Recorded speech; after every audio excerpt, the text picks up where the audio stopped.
Good morning, everyone. Jasmine, would you please take the roll call? Indian, Mark Doyle, Yeah. Kathy Bauer. Here. Amy Bondieri, Jane Pacone, Here. Don Sagliano, Here. Al Torrigiani. Here. Excellent. Conflict of interest disclosures.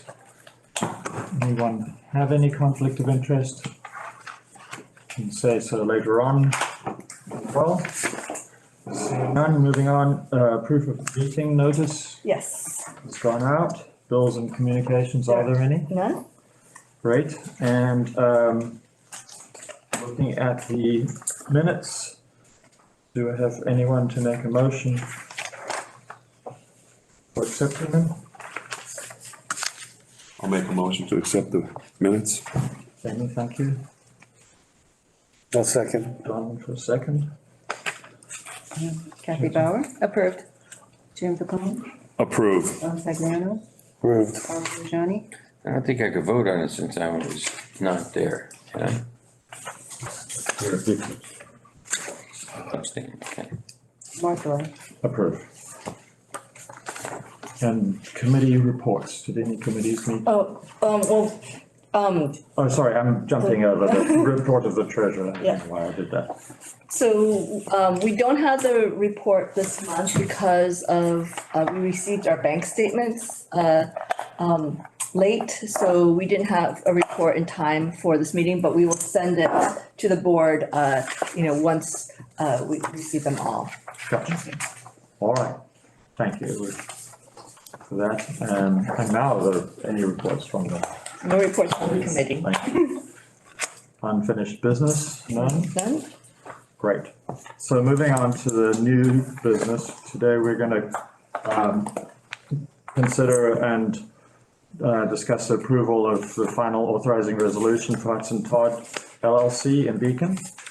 And this is a project providing for sales and use tax exemption, mortgage tax exemption for an approximately $10,384,302 project for the construction of a 24,000 square foot mixed use commercial facility with an affordable residential housing located at 2 Cross Street, 172 Main Street in Beacon, New York. So I think that Joe Donovan was planning to be here. Yeah, I don't think Can- Joe is here, but we have Peg's, on, and so we can, Amanda, if you can unmute her. Who's Peg? Peg is the one that we see, Peg Sundell from Hudson Todd. So she's on the video there, and so she's available for any She questions. can hear us. So good morning. Thank you for attending. Good morning. Good morning. Thank you for considering this. Very good. Would you like to So set just, that up? yeah, so just to add what Vice Chairman has said is that the project is only requesting sales and mortgage tax exemptions, about $200,000 in sales tax exemptions and about a little less than 49,000 in mortgage tax exemptions. They had a public hearing last week. We had no members of the public attend, but we did receive 2 written comments, which were forwarded to the board for your review. So I just wanted to forge ahead with a comment or two, or a question really, and related to written comments, which was a statement of a question about the application and whether certain financial data had been included in that application or not. Good morning.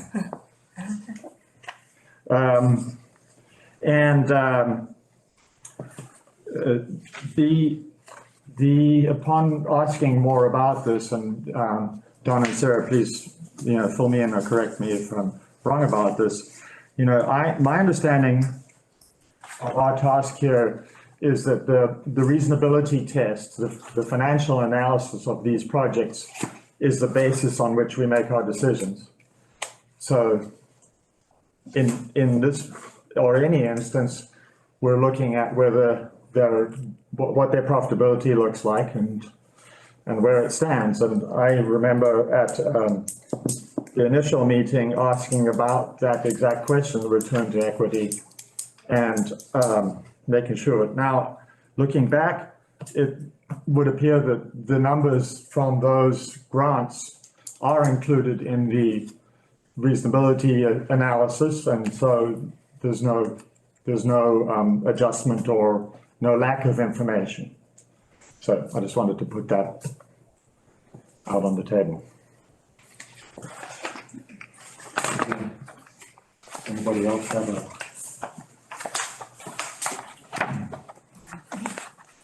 any issues? Right, well, good. Did you want to say anything about your project? Ms. Sutherland? I'm happy to answer any questions. We are eager to proceed. We're hoping for a end of year, possibly beginning of 24 construction start, and are very grateful for the support. I have one question. I just can't remember, the structure on Cross Street, is that staying or being demolished? So it's a combination of a couple of parcels. There's 172 Main Street, which Right. is in the lower Main Street Historic District. That will remain and has preservation plans for that building. There's another structure that's on the Cross Street. That's the one. And that will go. That we had worked for years to keep it as part of the project. And we had an architect join us whose wife is a historic preservation, and he was the one who said, "Oh, that's got to go." And that was eyes wide open for us at that point, but it is the only way that we were able to make a functional floor plan. So that building will connect to the vacant parcel on the corner? Correct. Okay. Correct. It will fill sort of along the way the rest of Main Street has, fill that space, yes. There's not too many architectural features on that building. No, it was a spec building at the time, and once you see them, you'll see them everywhere in the county. Very good. So if there aren't any more questions, would somebody like to make a motion? I'll make that motion. Thank you, Rach. I'll second. Second, Danny. Jasmine, if you take the roll. Kathy Bauer, approved. James McCone, Approved. Thomas Agliano, Approved. Alto Ajani, Approved. Thank you very much and good luck with your project. Thank you, I appreciate it. All right. Our second item is for the consideration and approval to establish a policy review committee. We've had some issues come up, and there are what we're going to look for is a motion and vote to establish this committee for the three main purposes, but potentially to address any other IDA policy that is in existence as well. So the first is That's just a motion for him to read. Is there anything written about this? Is there a motion? Is there any kind of documentation? What's the goal? What are the reasons? Yeah, I think How many members? What are we talking about? I wasn't sure what was on the the table. way that we spoke about at the last meeting about all we're trying to do, the chairman, Tim Dean, was involved with this, and asked how to go about this. This is a special ad hoc committee only to review the policies and to make a recommendation to the board. It's a 3-member committee that's being proposed by the chairman. And unfortunately, at the last minute, the chairman's not going to be here, but he could explain it more detail. The idea was to a standing committee, according to your bylaws, requires a written resolution. This is not a standing committee. This is a special committee, and it doesn't require more than 3 people. So the purpose is to go through the policies, and there are 3 policies that we think need to be looked at more closely. The 3 policies are that there are municipalities have taken the position recently that they can veto any project coming before the board as opposed to just having their input. And it's important that you know what the municipalities feel about it. But if you have a project that's coming in, you want to hear what they have to say, but that doesn't mean that that municipality should then go and try to negotiate a side deal with the entity to try to get more money out of them. Otherwise, they won't approve it. So that is the first thing. You should just look at the existing language and see if you want to change that language. The second issue was that there's a statutory provision that says that when there's a deviation from your regular pilot, that deviation should be noticed in accordance with the policy established by the board. And that's a recently enacted law, and so you need to create a policy in an area that did not exist.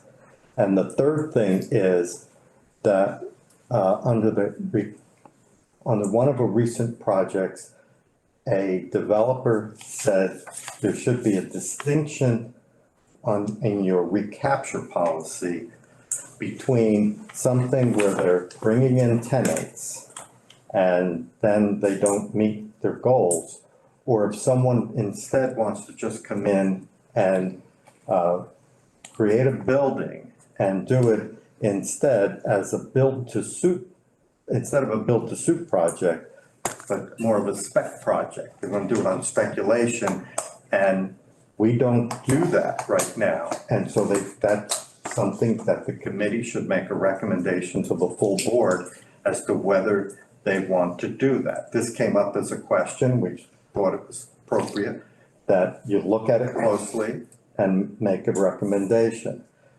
And then finally, in January of each year, you re-adopt your policies. And we just thought it's a good time for a committee to then review those and make a recommendation to the chair. So this came from discussions that we have had on the legal side with Sarah and with Tim. And unfortunately, Tim's not here, but that's how this came about. And they asked whether we need a written resolution on this. And I said, no, not for an ad hoc committee that's created solely for the purpose of policy reviews. So if you have any questions or concerns about it, you can raise them. But so Mark is really then now standing in at the last minute. Yeah, I was so much seeing this for the time. And he's really just saying, well, you want to form the committee, it's probably appropriate if you're going to do it now, to give you some time to meet and review. You'll have our recommendations or our, at least our counseling if you ask for it. Sarah has ideas on this and Tim does as well. So it's something that just you want to consider. You mentioned that there's a new law, there's a statutory requirement. So what is the date that the agency or the board has to be in compliance with that statutory? Well, there's nothing in the statute that says you have to comply by all it says is in passing, this is a piece of legislation, it says, and it should be you should give notice in accordance with your policy. Okay. But we didn't have a policy until they passed the law. We need to create the policy because Okay. we're trying to be compliant. Okay. That's all. So this is a compliance question. And this is that if we're to deviate, that we should be deviating according to our policy. Right, exactly. You should be giving notice of the deviation in accordance with the policy. It's how you give it. They don't tell you how you must give it. They tell you, you should have. With our own policy. Yeah, with our own policies. I mean, for example, if we're dealing with a school board, who do you serve? Do you serve the secretary to the school board, the clerk of the school board? Do you serve the chair of the school board? Do you want to send it to every board member on the school board? And some of the school board members don't want that kind of, that kind of notice. That just, they'll handle that at the meeting when it comes, but they don't want people to be, Personally. Yeah, so that's the kind of questions that, those are the kinds of questions that the committee should consider, hear the input, and then adopt the policy, okay? Presumably that policy is also guidelines that direct our decision-making for whether to deviate or not, right? Right. Yeah, I mean, You it's, already have that. yeah, exactly. So we're required by statute to notify the taxing jurisdictions when we're doing any kind of benefit. And this is for this is just, when it comes to a deviated pilot, it just, on top of what's already required, for a deviated pilot, we have to notify the taxing jurisdictions, separately. Right. So sometimes, so if a project is asking for deviated, we'll notify the town almost twice, because they'll get a regular up there coming for IDA, and then another one saying, we're gonna do deviated. But we've gotta figure out how we wanna do that notification of the So deviated pilot. it's a functionary thing, not a decision-making. Correct. And in the, and this, since the statute became enacted, we've been using belt and suspenders and giving all sorts of notices out. But we would like, if you have a policy, then as long as it's a reasonable policy, you'll be in compliance. So then, and then the third item was the recapture issue. So that seems like that could be somewhat controversial, but, in terms of what we're talking about today, we're forming a committee, and there's no result from that discussion today, predicted today. It's just simply a discussion point. Yeah, and the reason this can be done by motion is that this committee has no authority. They're just having some people do the investigation, make a recommendation to the board, and then the board will hear what they have to say. Right. And act accordingly. All right. So, I don't think I'm able to make that motion, so, having sort of gone through it, would anybody be willing to, make that motion and second it? I'll make the motion. Yeah, so just to be clear, the motion is to form an ad hoc, Policy review. policy review committee, and that the board, and then to, appoint members. And I think the members, Say that. members that were appointed there were 3 members, and the chairman had Jamie Picone as the chairman, and then Amy Bondaberry and Al Johnny as members. Yes, important You information. volunteered at the last meeting. Yes, exactly. Tommy, Yeah, yes. I do the one prior. Very good. So thanks for making the motion, and I'll second. you'll second it. Thank you, Jamie. And a roll call, thank you. Kathy Bauer? Approved. Jane Percohen? Approved. Don Sagliano? Approved. Al Torrigiani? Approved. Mark Dorr? Approved. All right. Did you want to be on the committee, Don? No, I didn't.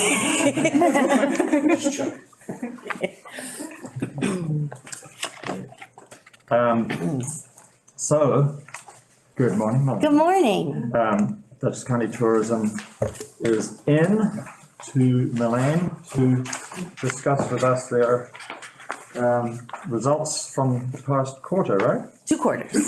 We've been traveling and doing a lot of good stuff. Given up on the PowerPoint, shifted to a new format. Interested to see how you like the new format. make any adjustments that you prefer. But since we last met, Dutchess Tourism received their reaccreditation from Destinations International. We got it first in 2017 and then had to reapply this year and successfully did that. It's our industry standard, the highest standard of excellence, over 100 standards that we meet or exceed. So we're very excited about that. Are there any metrics in this report? There are some, and then you should also have the other, if you look on page, you see all our socials, you'll see other things listed here through there, and then throughout with, in terms of public relations, in terms of the film commission, but you should also have the outcomes report, yes. No, we didn't include the outcomes report. Because you said you had them. I know we had them, but I didn't include them. Well, isn't that what we're supposed to be getting updated on, the outcomes? Because they do get, funds from this organization. Correct. That's why, No, that's my report. Yes. Yeah, when we talked, you said you had them, and I thought you included them in the packet, and I didn't know that you meant to include them, okay. in my opinion, then Yes. I don't think you should continue any further if we don't have the outcomes. That's why we're here. We all know that Dutchess County is beautiful, lovely, and outstanding, and you do an outstanding job. But There are metrics in here from the chart, they just look prettier. what about the outcomes? Can you speak? The outcomes are, they're Yeah, we incredible, can send, they're just prettier. they're just, so Okay. the outcomes are in here, but they're just not in that. They have some chart. narrative Yeah. with them. Well, I think that's important that we receive the outcomes for that. I mean, have them in the report looks building? great. Yes, So I will, I'll go print them out. Yeah, while she goes. yes, we submitted them, so they are here. And if we continue on. Yeah, go ahead and Yeah. continue and then I'll. Okay. All right. So you have the destination guide in front of you that we published. We print 75,000 of them. New research from Destinations International, or excuse me, from Destinations Analyst, showed that the impact of a printed guide like this is $48 to every guide. So that's a $3.6 million impact for us. 75,000 copies? Yes. And what is the cost of the printing? It doesn't cost us anything. We have a partnership with the publisher, and the advertising sales pays for the printing. Okay, all right. So- So the Dutchess Tourism doesn't get any of the advertising We get a portion of it, portion, okay, And free print. correct? okay. And design, and we provide all the content and the photos and work with the publishers at Today Media on this to put the whole thing together. We do pay money to distribute it. We used to be able to distribute it on the throughways. They, with the redesign of all the rest areas, got rid of that. So we have a video running there on their kiosks instead. But we have found other places to distribute these on the New Jersey Turnpike, in New York City, in Albany, in the Berkshires, at all our travel shows that we do. We've been to, in Q1, we were in Denver, Chicago, New York, and Washington DC, and then Springfield, Massachusetts in May, meeting with visitors to distribute these guides and help them plan trips here to Dutchess County. One of the things that we also developed, you can see in front of you, some of the cards, 3 new finder passes that help us highlight our local attractions. That we did 4 last year. These are 3 for this year. There's another one coming that we'll talk about next time. Our CIA Chef Finder has been incredibly popular. There are 39 current eateries in Dutchess County where there are CIA grads that are either the owners or the head chefs. And so people can get this free app, and they have check-ins, and you can win the prizes you see there on the rack cards. There's also a farm finder that we have. It's 14 farms are included that want to be included. We invite everyone who has experiences and to share with people. They can come visit the farm. So places, farms you can't go visit aren't included. And so this is out there. And then the newest one is the Story Finder that focuses on our historic sites. And there are 9 of those on the trail. On page 2 of the printed report, you can see the social media followers, the way that continues to grow and comes a lot through paid media. through paid advertising on social, from boosting posters, but also from the introduction of reels, those videos that scroll through your Instagram, your Facebook. We do not have a TikTok, but this is our answer to that, and it's performing incredibly well. And you can see that growth in those social media followers, the reach, engagement, but also you can see the results with people going to our website, clicking through to see that. So we had our best Q1 and 2 ever in terms of people visiting our website. And so it's close, it's 800,000+. And just for reference, last year, we had 1.3 million total. So we're on track. Is that number on here? That number is on the next page. Okay, no, because I was looking at the Facebook and Instagram. Yeah, so the next page, page 3, shows that Oh, okay. website views, I don't have the outcomes. Okay, okay, So, yeah, it's at the chart. all right. So where would it exist then? We have it and Yeah, there's CFO. over with all the other information originally. We don't have it. I don't have it in my files. Yeah, Yeah, so anyway. Good, so let's, But then go ahead. Go and you're ahead. good. yeah, so I'm gonna point that out to you. So the website, that's one of those metrics. You can see part of that growth is from our international, and that's through funding that we use from the IDA. There is one number here that's a mistake on the international where it says 166 and it compares 23 to 22. That 22 number should be 116,576. So you can continue to see that growth there that we have there, how it comes through our event calendar. You can see at the bottom of that page, the outreach we have and the number of people who subscribe to our newsletters. That's one of our metrics there, our industry newsletter and also our visitor newsletter, how that continues to grow. The next page shows the PR efforts, the number of travel writers, the outlets we've pitched, the articles that have come as a result of that. That's also part of our outcomes that we show. Some recent wins that we had, interviews with the Washington Post, talking about leaf peeping season. That was a big one. And we're also able to shift the article's tone to include our farms. And so we had an interview with Josh at Fishkill Farms. It was a part of that article that was published. Also, travel and leisure, India and South Asia, highlighted. It calls it the Hudson Valley, but it's all Dutchess County and it's all our passes and everything that we promote as one of 5 culinary destinations in the United States set to take the food scene by storm. So that's a big deal, adding to that cachet that we have as a foodie destination. CIA grad and chef Roy Choi was in Tivoli and had a really popular reel just talking about how much he loves Tivoli. It's his favorite place. He's eating at Tivoli General. He's showing you food, and we retweeted that, and that he reposted that as well. So that was a great one. Peter Greenberg's Eye on Travel, 3.2 million listeners per episode.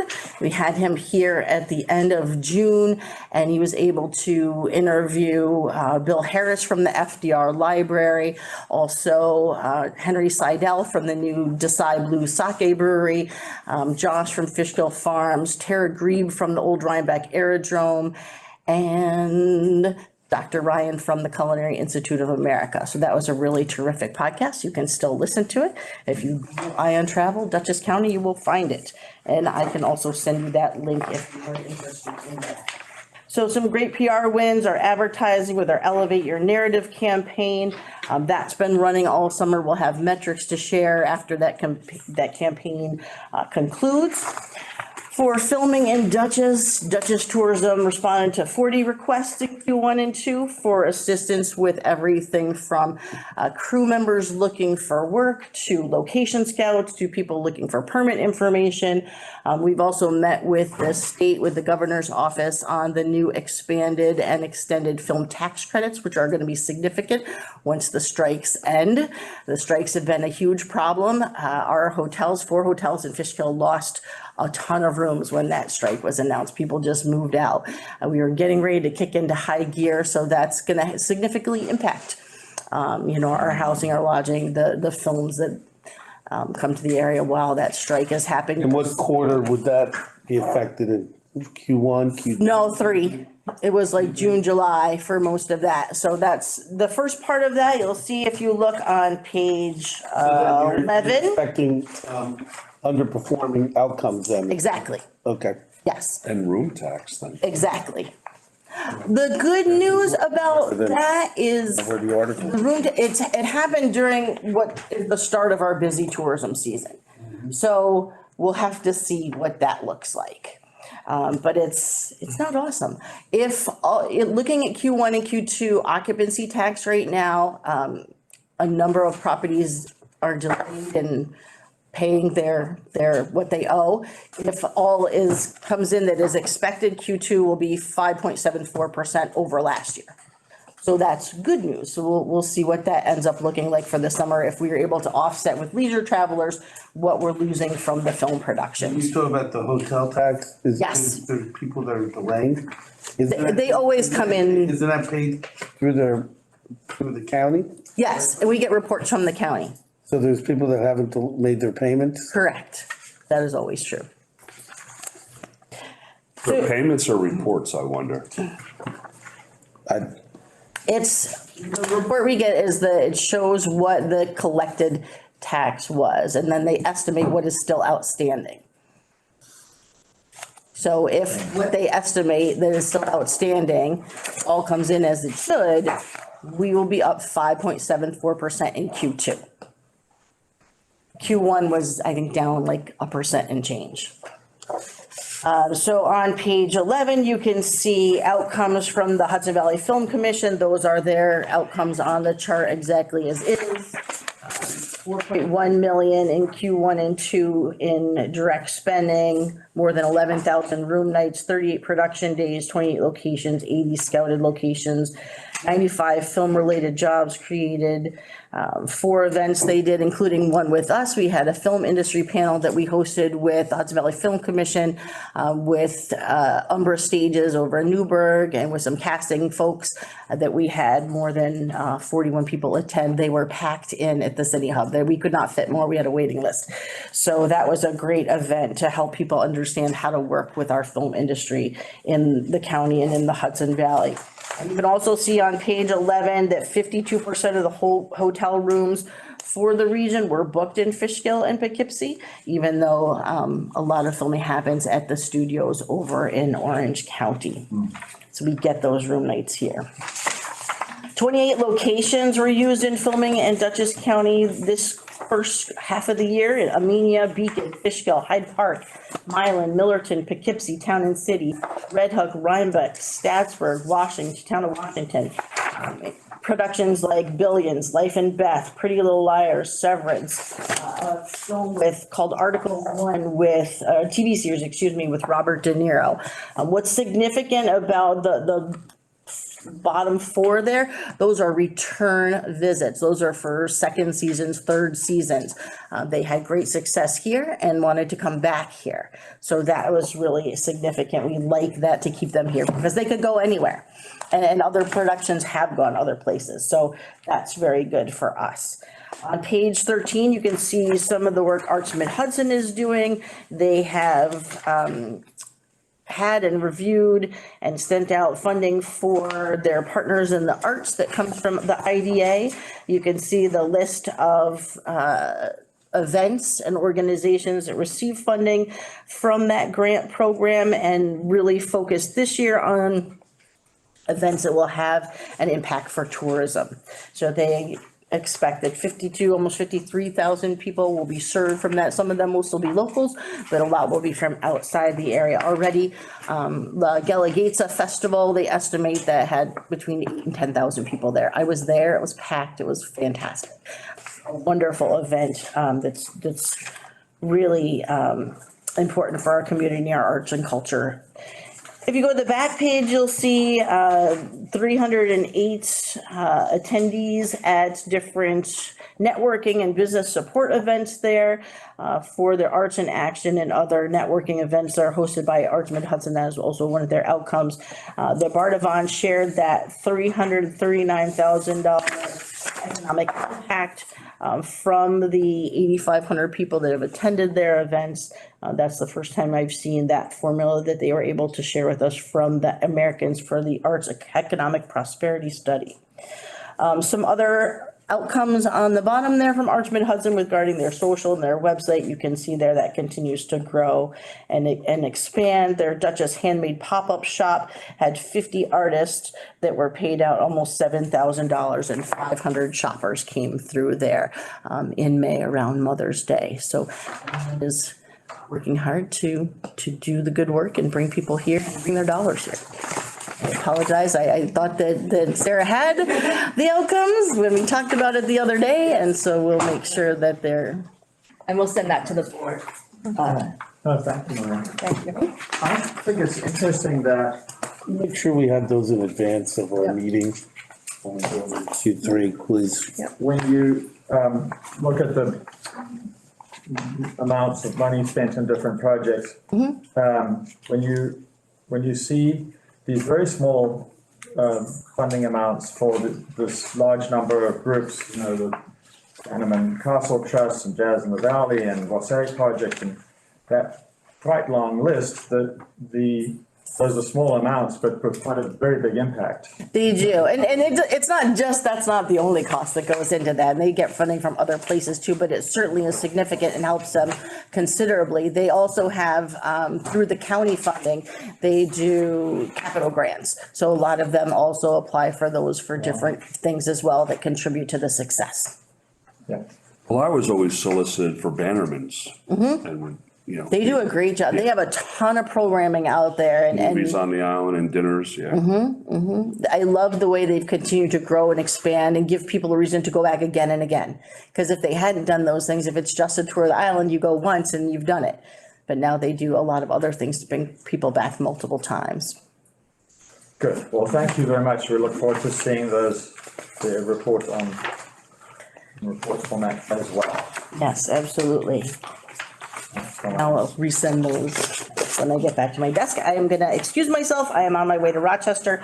Duchess Tourism is being recognized with 4 Tourism Industry Excellence Awards tomorrow night from the New York State Tourism Industry Association for our marketing campaign. So we're excited about that too. Our wins are your wins. So thank you very much for that. Congratulations. Thank you. Have a safe trip. Thank you. Thank you. Sarah. Okay. All right, so we have our second quarter performance metrics. I apologize, actually, page 1 is on the other side. But just really, this first page, this is just a summary of the chart that you have attached to them. Business attraction, So this is the LDC reporting to the IDA? yes. Okay. Yes, so in terms of, business attraction, we're a little bit on the, I would say, the slower side of attraction. We've actually had picked up a bit on third, but we received about 21, requests for information. We've had to turn away about a third of those requests because of lack of inventory. When you speak of lack of inventory, what type of inventory? So What- Industrial? Yeah, industrial, and what people are looking for are mega sites. So they want at least 500 acres. East Fishkill. Yeah, well, even East Fishkill doesn't have. No, that's what I'm saying. It was a type like Yeah, yeah, Amazon, yeah, like Amazon. 84 right there. 84, green space. So they want at least 500 acres. Some of them want 1 million square foot, you know, things like that. So it's just not suitable for us. And so, So how many inquiries were there?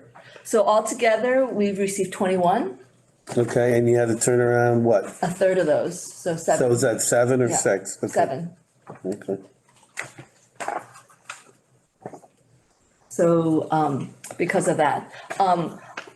So one of the, initiatives that we are working on is we're working with the EDAC Government Committee. Ron Hicks is working with the municipality leaders to identify sites that they may want to develop. And then we would just support them on, you know, helping them develop it, whether that's marketing, helping them with finding out like what could go into that space, maybe recommending zoning changes, because it might be, zoned, commercial retail, maybe they can do light industrial, things like that. So we're embarking on the early process of that, but that's, we're working with the county on identifying that, because our industrial, similar to a healthy housing market, a healthy, real estate market for commercial, industrial, and retail is about 5%.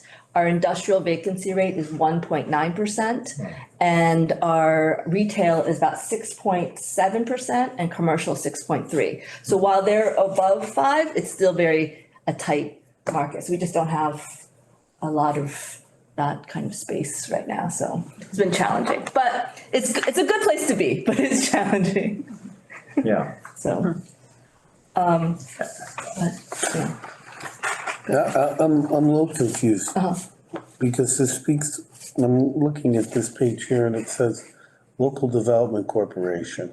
Right? But it talks about Marist and Tompkins Oh, so Terrace. that's, no, so, good. Oh, why is yours? Why would it be LDC? Why is yours? Oh, do it with I'm sorry, do it with the staple to the side, because then this is the business attraction. This is what I'm talking about. But my question is, why would we have, this is Local Development Corporation, so why would Tompkins Terrace be in the Local Development Corporation? Because we did the bond issuance for Tompkins Terrace through the LDC. Okay. So the staple should be on your right-hand side of the report. So we're doing business attraction. And so and then we attended 5 trade shows this year. So the next one is business retention and expansion. Okay, yep, Can you number the pages next? yes, we'll number the, Because now the staple's on the left. yes. So we're on track in terms of site visits. We've done, first and second quarter, a total of 29 site visits, about halfway through that. Where we've been really seeing a lot of activity is our technical assistance and our referrals to our partners.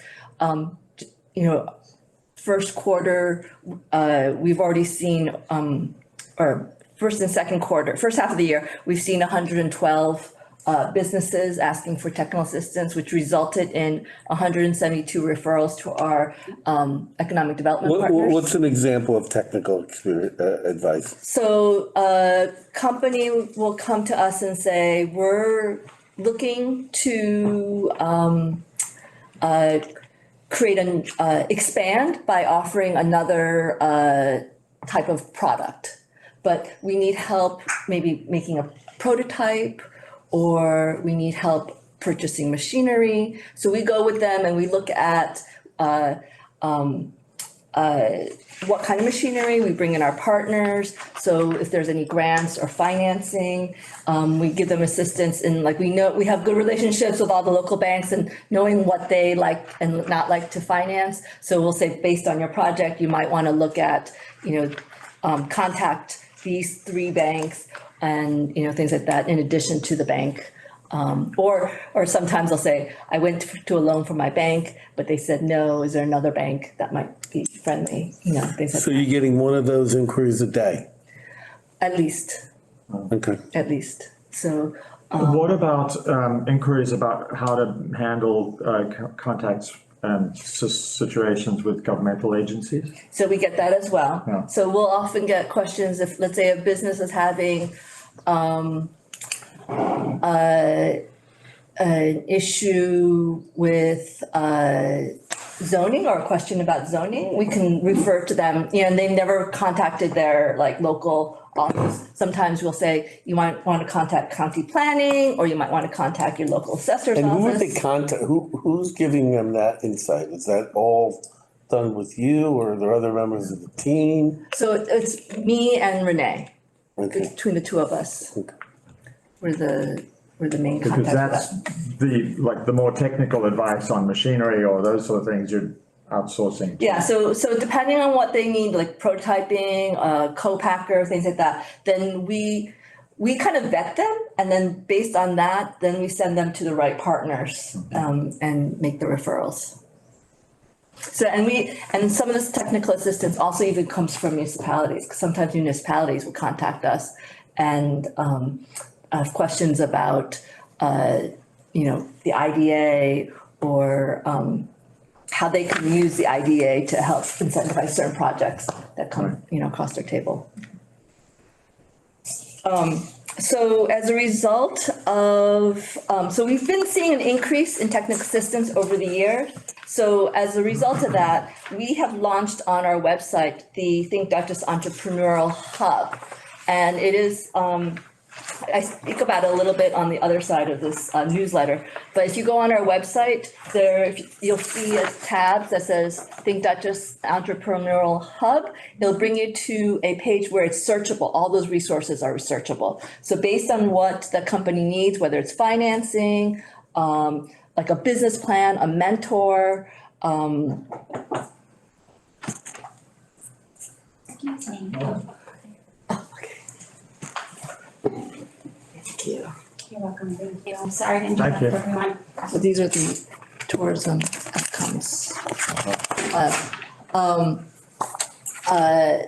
They're now going to be able to search it directly on our website, and it also comes in 30 different languages. Our website is also, the portal is also viewable, through your phone, so you don't have to be in front of a computer to do that search. Yeah.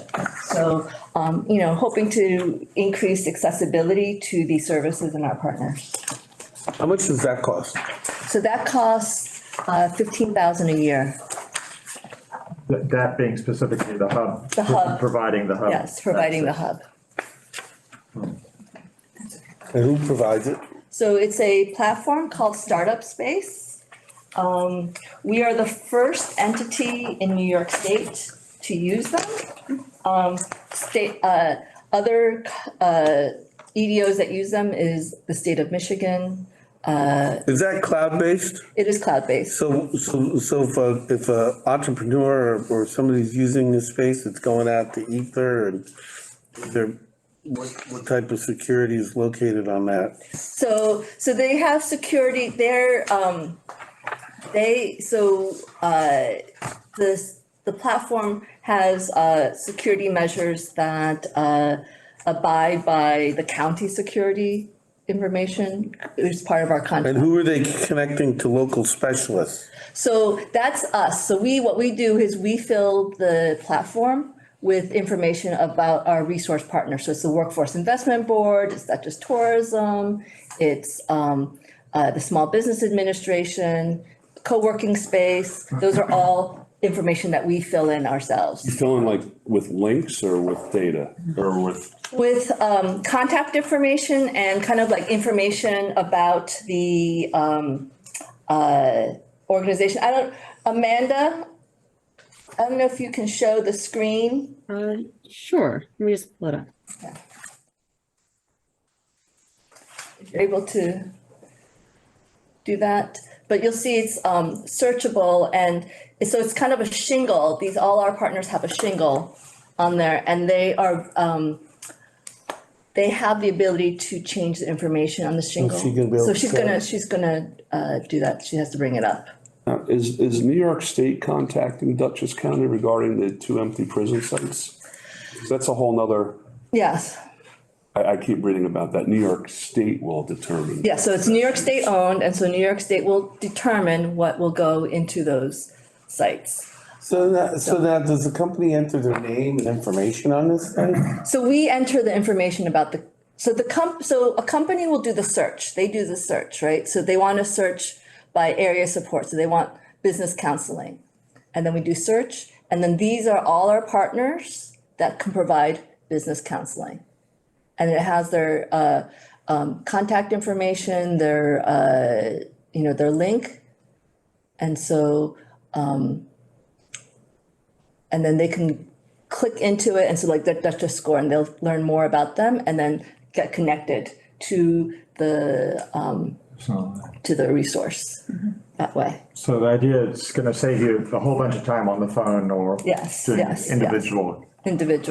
And you can track who's, or how And we can many track, people. yeah, so on the back end, we collect data on the back end, so we can see how many individuals are coming to their site, but also where they're going. So we can see like, okay, they are going to score, like, all of the 172 or 12 inquiries, 30 of them are going to score, or 30 of them are looking for co-working space. And so then we'll know, oh wait, we only have like 2 co-working spaces in Dutchess County, but we're having a lot of people looking at co-working space. Maybe that's something that we might want to look at, is increasing co-working space in Dutchess But County. there's no qualification of the actual person that's inquiring. There's no qualification. Yeah, So you could have a bot out there going out and populating the site because they, Well- with 400 requests for co-locating, Yeah. co-packing. yeah. And you have no credibility as to what that,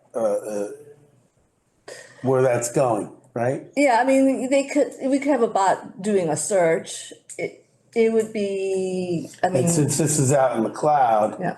You really have no control over the data. Now, when you get the back end data, are you getting the IP addresses of where those requests Yes. are coming from? Yeah. I think that's a privacy issue. I'm sorry. So, well, I really do. And I'm not really in favor of it. The fact that it's in the cloud and it can be, it's got, you said it's translatable into 30 different languages. This is proprietary information that's being stolen for these requests. I wish people would wake up. So you're concerned about the IP of the Because person asking the then you're question? gonna get flooded with marketing and ads and, why can't people just get information, ask a question? Yeah. Okay, because there's no control over the back end because we don't own it. The IDA, they don't own it, so who knows where that information's It's being going? sold on. Yeah, so I'm inquiring, I'm gonna build a rocket factory. The information's going right to China. Proprietary information's being stolen. I mean, to what Don is saying, the younger generation, they don't want to pick up the phone and call. They prefer getting their information this way. And if we're looking at our next generation business owners, this is exactly the tool that they want. yeah, And we have to be, we have to, Security. yeah, We have to build the systems, yeah, yeah. No, absolutely. I really battled to get my staff to pick up the phone to make a personal call. They Yeah. just literally don't want to do it. Yeah, and this is not to replace the calls. This is Right. just to. It's another tool. It's another tool. So, I mean, we do expect that people are still gonna call our office. In fact, on that portal, it says for more information or for further assistance, or questions to contact us. So, we do expect that, but it's just to increase accessibility, because again, one of the tools is it can be translated in different languages. And so, somebody who is, more comfortable maneuvering it in Spanish, they can do it in Spanish. And the resource will also come up, what of our partners have the ability to have a counselor that does speak Spanish, that also will pop up. So, And then another aspect of sort of data coming out of this would be how successful those people have been with our partners. Yes. It'd be interesting to know whether SCORE is really, answering all the questions and providing a good service, and how they are relative to each other, because at the end of the day, you're making the reference. yeah, exactly. And that's what we do now too, is even with those 172 referrals, we just don't refer them out and then wish them luck. We do follow up with the companies and the partners saying, were you able to connect? Right. Were you able to help them?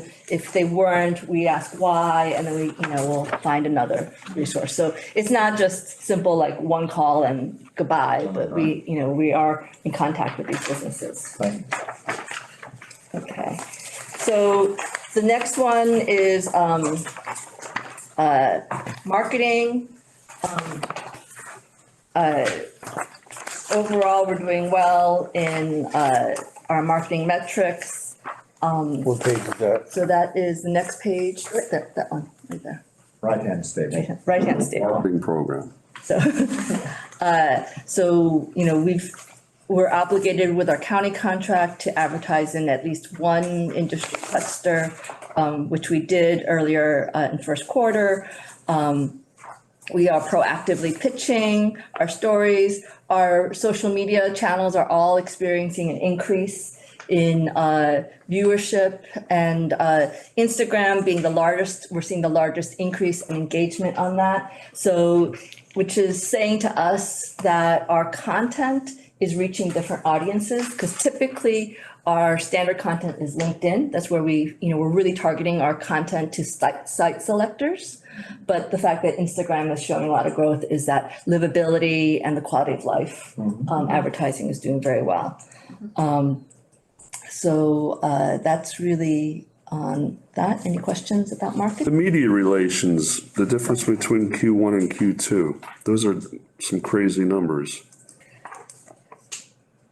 Yes, so in Q1, we did really well. It was actually, if you remember last fall, President Biden had visited the Hudson Valley. Yes. And so this is just residual interest in the media for Q1. It dropped off in Q2, but we actually are seeing, we'll see an increase in Q3. We've already seen an increase in Q3 from Q2. And what is the normal interest? I mean, I understand, you know, the Biden trip, but what would it track like in Q3? What are they clicking, or what is it? The media relations, what is, explain it for me. So, yeah, so what they're looking at is, so right now we're pitching stories where we're getting interest is the on-semi in Fishkill, the aviation at Dutchess Community College. We're really pushing workforce, the mechatronics lab. We were at, you know, kind of pitching the opening of the mechatronics lab at Dutchess Community College.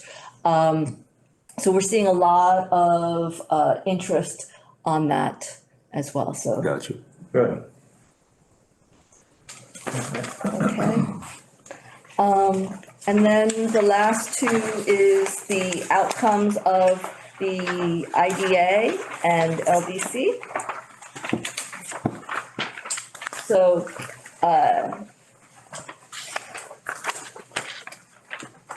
the IDA, we closed on one project in first quarter, that was Can-Am. The IDA did not close on any projects in Q2, but Q3, we did close on the sales tax for Tompkins Terrace. Mirbeau Beacon is still pending on closing, and T-Rex Phase 2 closed in at the end of August. So you'll see that in Q3. So the special meeting we had for T-Rex, they closed. They closed the next day. Not. Mirbeau has not closed yet. And then for the LDC, we closed on Marist in second quarter. And Tompkins Terrace closed yesterday on the bond issuance. And Bard will be closing shortly. Tomorrow. Plenty of that. And we don't have anything projected for Q4 then at this point, right?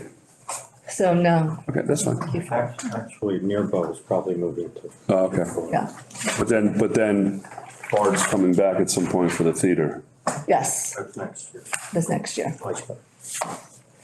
So, just two things I want to announce is save the dates. So again, because of the increase in technical assistance, we are holding an event on October 2nd at OC's Conference Center, is where our businesses can meet in person, the resource partners. So we'll have it's kind of like a business fair for our small businesses. And then on November 2nd is our Business Excellence Awards. It's a little bit later than we typically do it because of scheduling, but it'll be held at the Culinary Institute again this year, The business fair is October 2nd or 12th? or October 12th. It is 12th, Sorry, okay, 12th. all right. I saw November okay. 2nd. That's right. October 12th. All right, thank you very much. So I think that unless there's anything else from the board, I'd like to adjourn this IDA meeting.